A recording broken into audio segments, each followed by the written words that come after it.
Even if you don't know her by name, you most certainly know her work. Nell Scovell is the creative mind behind this, one of the more memorable White House correspondent dinner jokes. My mother was born in Kansas. My father was born in Kenya. And I was born, of course, in Hawaii.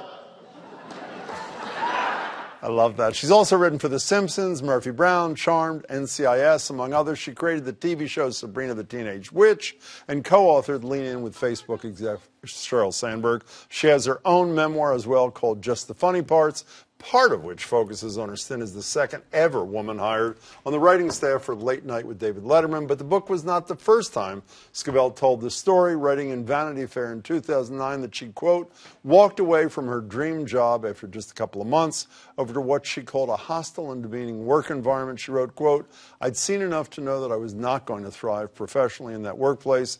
And although there were various reasons for that, sexual politics did play a major part.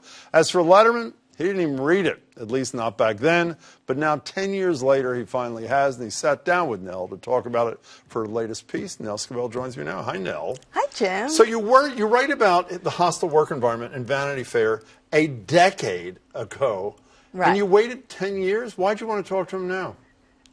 Well, I wanted to do a check-in on where Late Night was, and the numbers have drastically improved. When I wrote 10 years ago, there were 0 women working on... Jay Leno, Conan, and right. 0. 0. In 34 years, Letterman never hired a writer of color. Like, you literally cannot do worse. Jay Leno never had a woman either. Did he, even when he left? Is that right? Or? He went off the air with 0 female writers. 0. Yeah, he did have a couple. But so I was going to check in, and then sort of on a lark, I thought, well, I wonder if Dave would sit down and talk to me. When was the last time you had spoken to him? I'd seen him at 2014 at the Kennedy Center Honors. And why did he agree to do this? Why did he want to do it?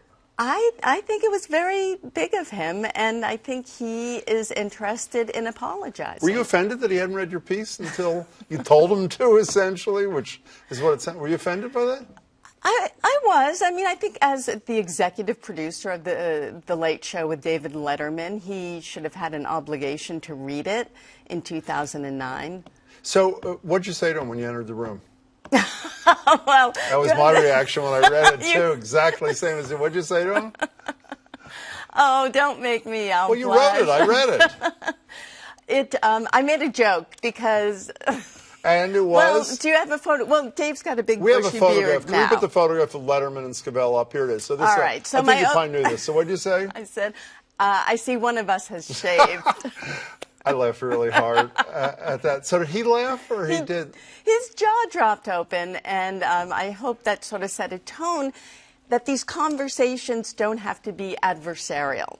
That, you know, as I say in the piece, he can hold on to his guilt and I can hold on to my anger, and we can still have a productive conversation. And obviously all this happened before Me Too. I mean, you were working there in the early 90s, right? Early yes. 90s, early 90s. Yeah. Happened before Me. And then I assume virtually everybody watching remembers the night when Letterman walks out on the stage. He's essentially being extorted by this guy who wanted $2 million or else he was going to disclose that Letterman had been having all these He was going to write a screenplay. Oh, a screenplay. But unless there were Marvel characters in that screenplay, it was not going to get made. Okay, so here's what Letterman had to say when he walked out to the front of the stage. Here it is.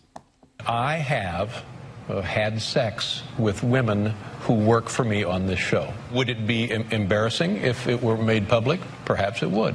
Perhaps it would, especially for the women. You know, by the way, I remember watching it, and I was offended by how the audience, I assume, were you? Oh, incredibly. And even he's making jokes about it. He doesn't stop the audience and say, no, this is serious. He's playing it for laughs. So, okay, so we fast forward a decade. You've written your piece in Vanity Fair that everybody read in 2009. You go back, you meet with this guy in 2009. Does he get it today, do you think? I think so, as far as... So the apology, just to be clear, was I was not sexually harassed on that show. I do think I was a victim of a subset, which is called sexual favoritism, which is when there are people having relationships and they're getting benefits, and everybody suffers. And then he also apologized for not hiring more women, which is something... I've been crusading for. Did he end up, did I read, I think you said, that he ended up, two of the women who you talked about who had suffered as a result of this, did he not call them? Did his person call you the next day and say literally within 24 hours? He called them and apologized? The women called me. Oh, the women called you. Yeah, that's how I knew. How do you feel about that? I mean, is that a good thing or is that just tokenism? Well, you want amends, you want real, it's good to acknowledge the harm. Like, at the very least, I think that's a great thing for especially powerful men to do. And look, his apologies made headlines. I mean, our culture really does need more models. Well, I mean, he is separate. I mean, this whole, obviously, today fits into the whole Me Too mosaic, which it didn't at the time. Yeah. But the one thing that separates him, and you note this too, he admitted it, as opposed to every other guy who's trying to lie his way out of it and lawyering up. And that, I mean, obviously there's something, like I guess Louis C.K., who also worked on the Letterman show, right? Yes, he's the only writer who quit faster than I did. But he pretty much admitted it too. So what's the takeaway in the current, first of all, is late night industry better to women in 2019 than it was in 2009? Absolutely. It is, yeah. So that's good. And there's a new head writer at Stephen Colbert who's Ariel Dumas. So that's great news. And Sam Bee actually is the only staff with gender parity. Yeah, as in Samantha Bee, for those who don't refer to her quite that way. Oh. So you said men need to understand the difference between criticism and condemnation. I think I know what you mean, but what do you mean? So too often women don't voice discomfort because they fear retaliation. So you don't want to say to your boss, every day you comment on my clothing and it's starting to make me feel uncomfortable. Because that feels like condemnation as opposed to constructive criticism where you'd want them to say, thanks for telling me, I didn't realize it, I'll stop. But women who aren't even constructively criticizing are being discriminated against because of Me Too. You've read the same survey as I have. I'm not going to hire a junior employee as a woman because I might have to travel with her. That's right. And she may accuse me of something falsely.